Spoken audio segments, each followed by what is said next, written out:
Okay. Okay, let's get this started. So I think I should give a brief introduction for people who are watching this for the first time. Basically, in these kinds of videos, I do my skincare and talk about things I want to talk about. And today's topic is the CW Nancy Drew show. It came out a couple of years ago, like right around the time when Riverdale kind of blew up, and I guess they were trying to capitalize on it. And oh boy, it was an interesting ride. So when the show initially came out, people were just like, "Oh my god, this is gonna be bad."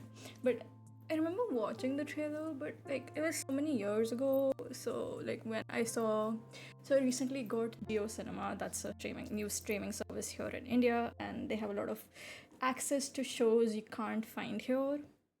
They have shows from Peacock and all that stuff. So when I saw the show in my list of possible things to watch, I was like, hey, let's give it a shot. How bad can it be? Uh, I was surprised. Like, it kind of went the way I expected it to go, but I was also kind of surprised. Let me explain. So basically, Nancy Drew is a fictional character. She comes from these books where this teenage girl, goes around solving crime. So they took that character and they put her in, like, she's now, so according to the show, she's like out of school, an adult, and doesn't know what to do with her life, kind of. She's going through something traumatic, and she stopped solving mysteries some time ago. So, for this show, like, they did go into the murder mystery angle, of course, but they also added horror. Like, I think they wanted to do something different. They started to lean into the horror genre for this one, which was very surprising because, like, in season 1 specifically, they didn't do a good job of it. Like, I'm sorry, it was just not handled well. So each season has its own mysteries. Like, for season 1, the mystery is about, so the basic plot is basically what the fuck? Sorry. So Nancy now works at a restaurant called The Claw with her friends, kind of not her friends at this point, but like kind of her acquaintances, co-workers, if you. The boss is George. That's a girl. I was surprised too. Then there's Bess, who's supposedly from a rich family, but for some reason is working at this restaurant for minimum wage. Then there's Ace, the busboy, and then there's Nick, Nancy's partner. I won't call a boyfriend because I don't think they ever define the relationship or anything. He doesn't work at the Claw, he just comes there for food. So one night, a rich family, Ryan Hudson, the rich boy, comes to the restaurant with his business partner, and he's supposed to have like a deal there, and his wife is waiting outside in the car because she doesn't want to go into the restaurant for some reason. Rich people things, you know. I wouldn't know actually. So they have to bring the food outside to her, and then there's suddenly a blackout. And when the blackout happens, like, the wife, Tiffany Hudson, dies. And that's basically the mystery because everyone in the restaurant becomes a suspect. So the mystery is who killed Tiffany. I wish it was that straightforward, but it wasn't, because there's also another mystery going on, which is the fact that Nancy keeps seeing the ghost of a girl named Lucy Sable. Yes, she sees ghosts in this series. Oh god, the whole premise of the series is that people die, their spirits come back, and then the spirits guide Nancy into deducing what happened to them and bringing them justice, which kind of takes away from the whole Nancy Drew thing. Like, she's the smart one who just solves crimes based on clues and not because of visions shown to her by ghosts and seances. Yeah, they have a seance in the show multiple times. So yeah, that's like the basic premise of this show. So Lucy Sable is supposed to be a town legend. She was a girl who lived there who was the Sea Queen, that's a pageant. And on the night she was crowned Sea Queen, she died. More like she was killed, but the case was never solved. No, they never found out how she died or what happened to her. And it's said that she now curses the town. So if anything goes wrong, it's always like, oh, it's the ghost of Lucy Sable. So yeah, that's the whole mystery. Like, they're trying to figure out. Supposedly, the death of Lucy Sable is connected to Tiffany's death. What the hell? I can't open this sheet mask. Hold on. First world struggles. So, Nancy, throughout the first season at least, keeps seeing the ghost of Lucy Sable everywhere. Like, literally, the ghost is in her house, haunting her. You know, she's always there occasionally for a few jump scares here and there, because obviously if there's something horror, there's going to be cheap jump scares. That's a given. So, yeah. God, why can't you just open?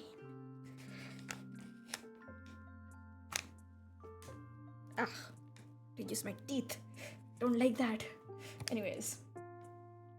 This show is so goofy in its execution in the first season especially. At first they take the murder like very seriously, like they're gonna play it very straight. There's not gonna be any horror elements for the first couple of episodes.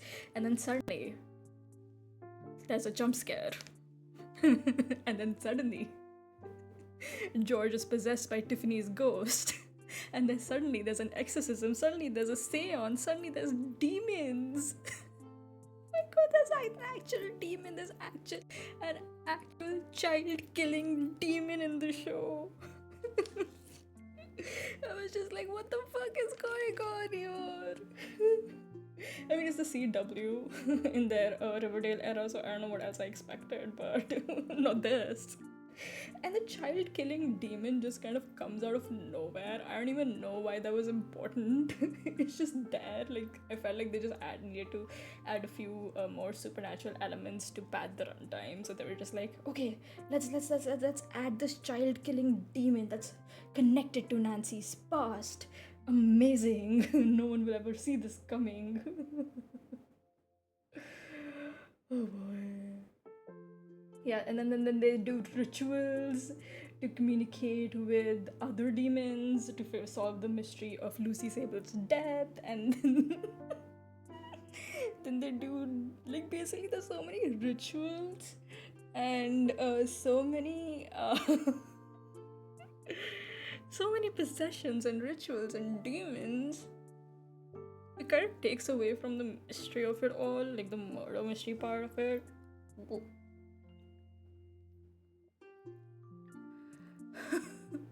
Because you would think that Nancy would be doing all of this with just the clues that are given to her, but no.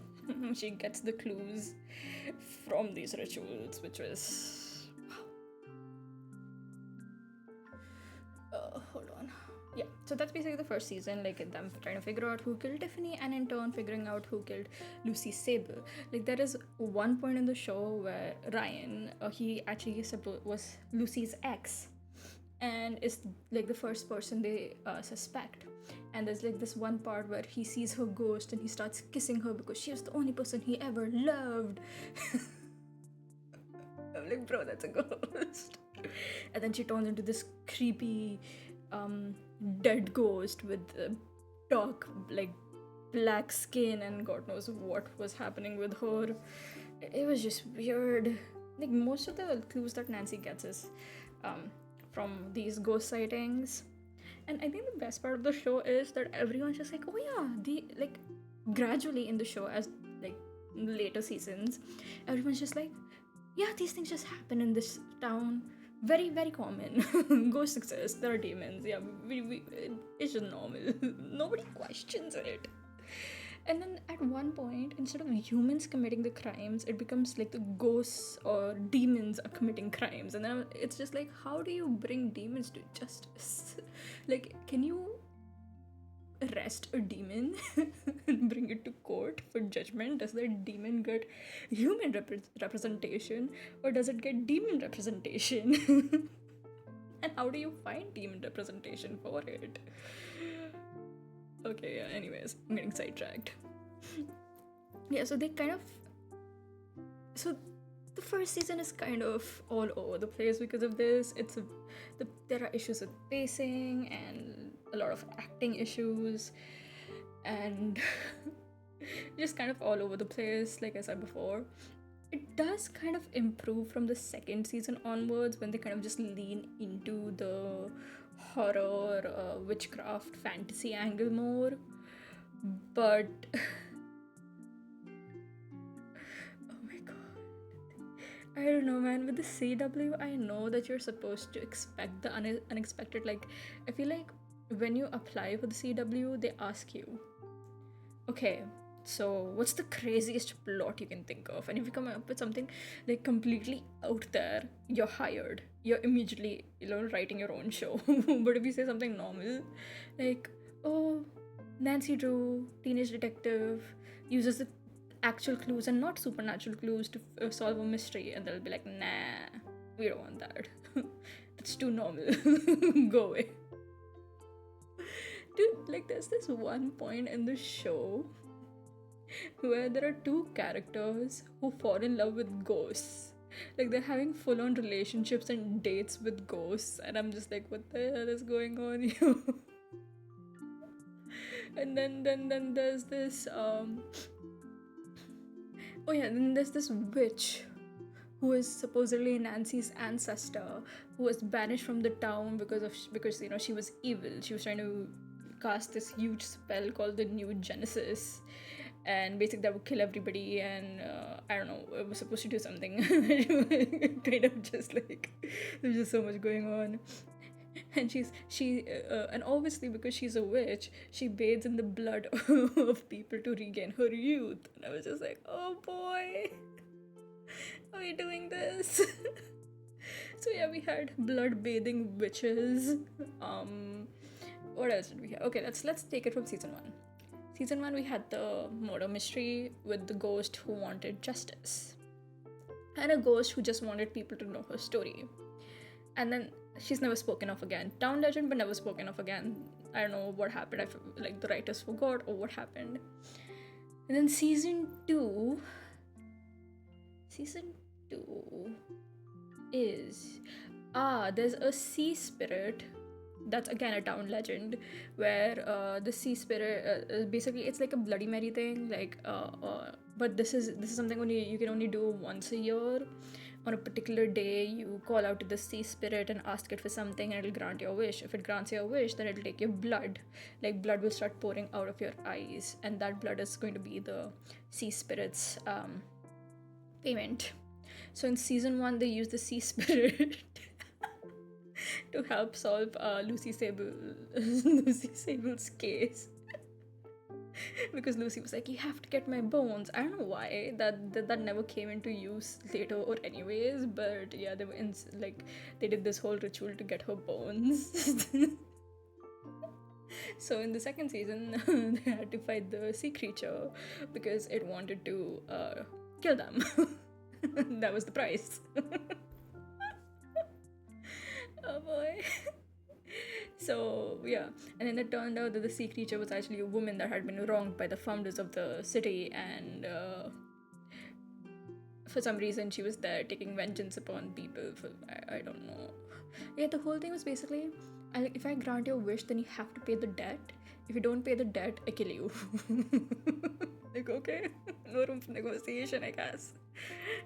And then the third season was with the witch ancestor, who and at the same time there was another creature that was freezing people's hearts before tearing them out of their chests, and it was all related to the witch ancestor. And oh my god, yeah, this is all about Nancy Drew, by the way, not just some random character. It's Nancy Drew. The girl that solves mysteries. That Nancy Drew. And the fourth season was this thing called a sin eater. Yeah, it was a thing called a sin eater who basically eats people's, like, you can commit a sin, and then if you go to this thing called a black mirror, you'll forget about it, and the sin eater will basically eat that sin and you'll forget that it exists. Like, basically that.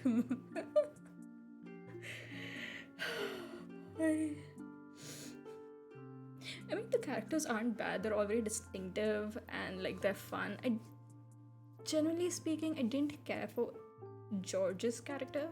I feel like they just struggled to give her any growth because she remains kind of consistent throughout all the seasons. Four seasons, so she remains kind of consistent throughout all those 4 seasons, and not consistent in a good way. Like, there are moments where they're like, oh, she's gonna grow, but then she kind of just comes back to her base personality. Then there's Nick.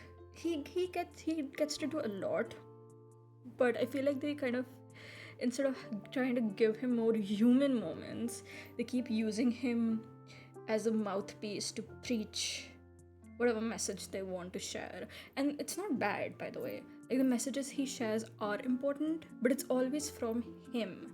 It's never from the other characters. So it's like he's the token black character, so they use him to talk about issues, but they don't let him grow. Like, they don't let him have human emotions and challenges. He does face a few of them in the first season, but then as it goes on, like from the second season onwards, it's kind of like they didn't know what to do with him, and he's just like always this nice guy character who's always there to help everyone, but doesn't like really get his own storylines. And even if he did get any storylines after season 1, they were always connected to the people he was dating, which is, it's kind of sad. Like, they had a lot of potential with this character, but they just didn't. I don't know. I guess they didn't know what to do with him after a while. Then there's Bess. Oh god, Bess. She's the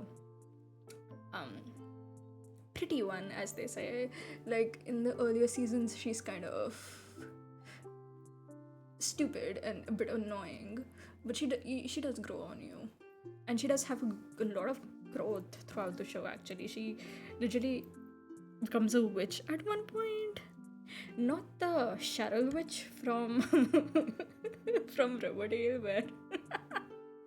where she's basically the Scarlet Witch who saves everyone from a meteorite. Not that kind of a witch, but a witch in a sense.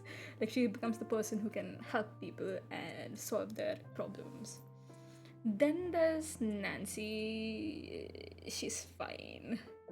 I don't know. I don't really have strong feelings towards Nancy's character, even though she's the main character, which is kind of sad because they just, in a CW show, when you're the main character, you don't get to be happy, and like, they make the stupidest decisions for you.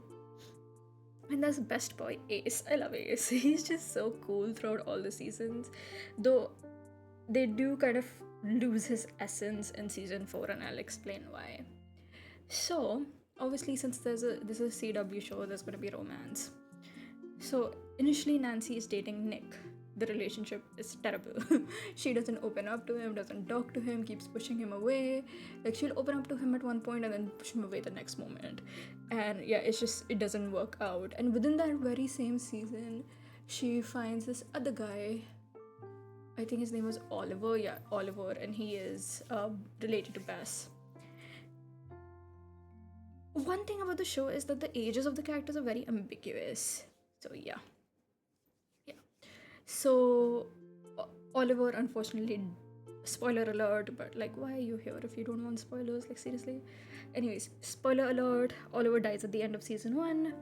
Nancy's devastated for a hot second. They kind of never let her go through these struggles. That's, I think, the biggest issue. Yeah. So Oliver dies. So then Nancy gets, for a while, she doesn't date anybody. But then this hot police officer comes into her town. She has a lot of... Oh yeah, she has a lot of moments with him. And you think like, okay, she's like, this is the one, like, one person she's going to end up with. But then he's gone the next season. And then they make her fall in love with somebody else, and then he leaves as well. Like, that's the thing. Like, they keep just like bothering this poor girl. And yeah, the character motivations are a bit all over the place as well. Because through the show, Ace and Nancy seem to have a very platonic relationship. They don't have any moments that like really make it seem like, okay, you know, there's something going on between them or something like that. Like, it's very platonic. Like, at some points they do hint at it, but when they hint at it, Ace is already dating somebody else and Nancy's with someone else. And then suddenly one day Nancy has a vision of her with Ace, and she's kissing him, and she's like, she realizes that he was the one she had loved all along. And I'm just like, what? And for Ace also, it just came out of the blue, because he's just like, I've loved you, Nancy, for as long as I can remember. And I'm just like, what? Because at that time, that guy was dating somebody else, and I'm like, Ace, boy, what are you doing? I mean, there's no cheating, thank God. But yeah, they have this whole sudden thing where Ace and Nancy are suddenly really into each other. And but then there's a death curse on them that's caused by Nancy's witch ancestor before she dies, and basically the curse is that if they ever get together, Ace will die. Oh my god. And obviously Nancy pushes him away, and then he's upset, and then when the truth comes out, he's even more upset, because like she didn't tell him the truth, and she hurt him instead. It's just a lot. I think Bess had the best. No, actually she didn't. Bess fell in love with a ghost. This is, I think, the weirdest choice they made with this show, and they've made many weird choices, by the way. Basically, the sea creature from the villain from season 2, they defeat the sea creature and set her soul free, so she becomes a human again and is basically able to move on. But when that's happening, George is dying, so they use this blanket or something to bring her. It's a mystical blanket, so they cover her up with it, and she heals and she comes back to life. Apparently, when that happened, basically what the blanket does is it takes whatever spirits are in the area and puts them all in one body. So the sea creature, her name is Odette, was in the room when this happened. So basically, George's body is possessed by George, and a very elegant and confident French lesbian. And Bess falls in love with said French ghost. Like, they literally have a moment where Odette is possessing George's body, and she's watching a movie with Bess, and they both reach for popcorn at the same time, and their hands brush together, and they're like, no, we can't be together, we can't do this, George. Oh god, there's like so much happening. I mean, it's still better than whatever the fuck was going on in Riverdale, but like, calm down. Everybody, let's take a step back and see what the hell are we trying to do here. So yeah, Bess had the best relationships, except for like this. I like to pretend this never happened, but it did, unfortunately. And yeah, Nick and George are dating each other, but then they break up in season 3, and then they end up with different people we've never seen.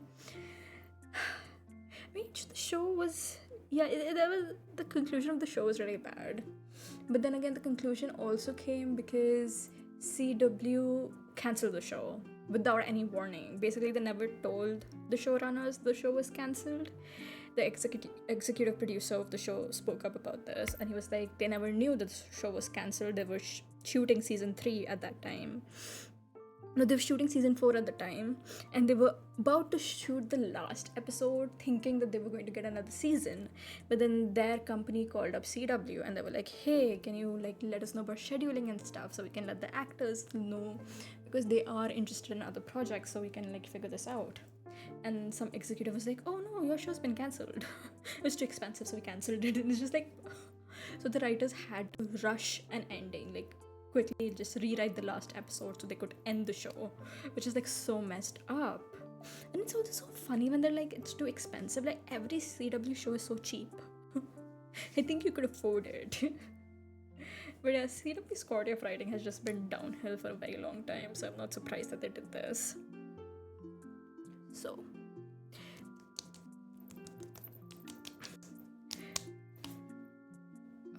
Yeah. So the show was cancelled, so it ended very awkwardly. But there's like so much that happens in the show that I can't even go through it in like this one video. Like, if you want to know more, let me know. I can do like an in-depth, like I can discuss each season in depth. If that will somehow help, in case you don't want to watch it or something, you can let me know, and I'd be happy to do that. But yeah, I just wanted to cover the main points in this. I think the show, for like a show with witches and demons and stuff, the show never had like a villain that kind of left an impact. Like, you'd think about this villain a lot. There was no overarching villain, more like each season had its own villain, but that was pretty much it. But yeah. It was an okay show. Like, if I had to rate it, I'd say it's like a show that you'd watch to pass the time, not something that you take too seriously. Because I don't think the show, at most points, it doesn't take itself seriously. Everyone's reaction, like people who come out of town, their reaction to finding out that supernatural things exist in this town is just so lackluster. They're just like, oh my god, ghosts are real? And then they're on board with whatever ritual the team is doing. Like, personally speaking, if I went to that town and I found out that ghosts are real there, like they're demons and shit, I would just be like, peace, I'ma leave. God, like, they did everything. I think, like, at one point they did everything. There was a body swapping episode, which I have to say, like, props to Nick's character. Nick's actor, sorry. In the story, his body is swapped with Bess's, and he does such a great job at acting as Bess. Like, he really gets her accent and the way she speaks and her mannerisms and everything down pat. And because he was so good in this episode, everyone else around him looked very lackluster, because they weren't even, I'm sorry to say this, but the rest weren't even trying. At least not as hard as him. Like, he got that tone of voice down pat. He got the mannerisms right, and the way Bess pronounces certain words, the way she inflicts, the way she reacts, like, even the minutest of details he got right. Like, when he started doing that, I was like, oh my god, what the hell? Like, this guy's so good. But the rest were just very flat. Like, I think especially Nancy's actress, Nancy's body gets swapped with Ace's, and Nancy's actress was like so robotic. Like, I think she was trying to get Ace's whole kind of calm but bored kind of vibe, but she couldn't do it. It was like very robotic and very bland. Like, so kudos to Nick's actor. Like, he did a great job. Like, he should be in more shows. He's good. And yeah, so that was yeah, so they did that. They did an episode where they go back into the past. They did an episode where they get trapped in a game. It was very Jumanji. They do an episode where I can't remember right now. My memory. It'll all come back to me when I'm trying to sleep. I know it. So they did all that. Though, as goofy as the show is, I'd say I'd give it props for how they handle their social messaging. Like, they really did speak up a lot about issues that were going on in the world, and they did it in a good way, not like a very like, oh look, we care about social issues. They did it in a way that made sense, in a way that really got the message across as naturally as possible. Like, to give an example, Nick comes into a lot of money, and when that happens, he wants to open a youth center for teenagers so they can get help and they can, choose the right path, basically, like guidance for troubled teens. And then there's this white guy who's just like not okay with it. He tells Nick, and his words are very subtle.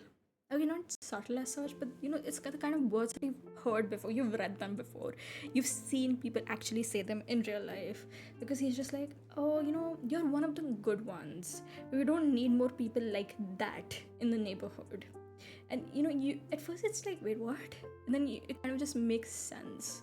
So it's handled in a subtle manner. It is a bit in your face, but it's still better. Like a bad example of social messaging would be one of the episodes from Grey's Anatomy later seasons, where the character of Maggie Pierce like looks at her sister, not even her like a sister, but like her friend, her white friend, and she goes like, you should check your white privilege. And oh my god, the second-hand embarrassment from that comment, I was like, girl. Yeah, there's a lot of teen speak, which is not fun. God. I don't like it when writers pretend to know what teenagers talk like. They do not. They have absolutely no idea. So when they attempt it, it's just like the worst thing ever. Like there's this one point where Bess is like, oh my god, I guess you guys aren't endgame, and I was like, I'll kill you. Like legit, I will kill you. Oh my god. Like the whole we're endgame Archie thing was just, oh. Like please stop. Just talk like a normal person. Like write your dialogues the way a normal person would talk. You don't need to add slay and queen into it. And just forget endgame. It never happened.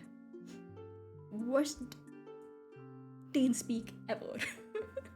It's not very prevalent in the show, but it does happen, and when it happens, it just makes you really cringe. Yes, this video has been like all over the place, but these are my initial thoughts. I just finished watching the last episode like half an hour ago. So anyways, Nancy Drew, if you can, give it a shot. It's something you can just shut off your mind and watch. It's goofy, it'll make you laugh for sure. It's very goofy, it'll make you laugh for sure, and it's just something you don't have to think about too seriously. So yeah, not bad. Season 1 might be like a drag, but it does kind of get better with later seasons. So give it a shot if you can. Anyways, I think that's gonna be it for today. Let me just share the products that I used. My skin was feeling a little irritated, and yeah, I know I say that in every video, but it's like my skin, if I use the exfoliating toner 2 times in a row, my skin is just like, no. So yeah, I started with the green tea hyaluronic toner from Innisfree. Then I moved in with the ordinary soothing barrier support serum. Then I used this Tony Moly ceramide mochi ampule. And then I used a sheet mask, a tea tree sheet mask from Tony Moly as well. If you are in India and you use Nykaa, you can get like 10 of these masks for 500, because I think for these masks from Tony Moly specifically, they have a deal where you get 5. Each mask costs 100 rupees. You get 5 and you get 5 free. Give it a shot if you want to, that is, if you're into sheet masks. If you're not, then don't. And then I sealed it off with my Belief the True Cream Aqua Bomb moisturizer. Okay. Thank you guys for listening to me rant. If you want to see a video with like a detailed discussion about the show, its characters, and each season, let me know. If you have a particular show you want to recommend, let me know. I'm always on the hunt for good shows to watch. Actually, recently watched Peacemaker as well. Love that. No criticism. Amazing. So yeah, if you have any recommendations, let me know as well. And I'm gonna wrap this up here. Thank you guys for hanging out with me. Bye.